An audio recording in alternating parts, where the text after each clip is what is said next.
বিশ্বকাপে এখনও পর্যন্ত নিজের ছায়া হয়েই রইলেন সাকিব আল হাসান। শ্রীলঙ্কার বিপক্ষে দলের বিপদে তার সংগ্রহ মাত্র ৮ রান। বোলিংয়ে পূরণ করেনি নিজের বোলিং কোটা।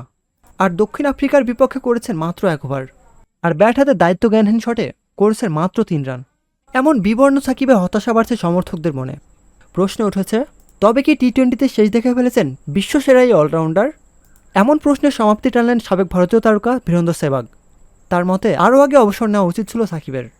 এখন তার উচিত নিজ থেকে তার ক্যারিয়ারের সমাপ্তি টানা।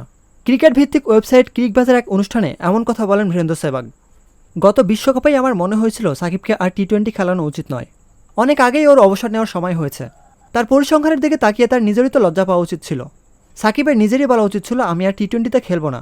নরকিয়ার মতো বলারকে তুমি কিভাবে পুল শট মারতে যাও? তুমি হেইডেন কিংবা গিলক্রিস্ট নও। তোমার লেভেল অনুযায়ী শট খেলো।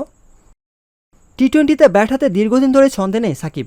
১৯ ইনিংস আগে সর্বশেষ ২০২২ সালে পেয়েছিলেন 50-র দেখা। ২০২২ বিশ্বকাপে তার ব্যাট থেকে আসে মাত্র ৪৪ রান।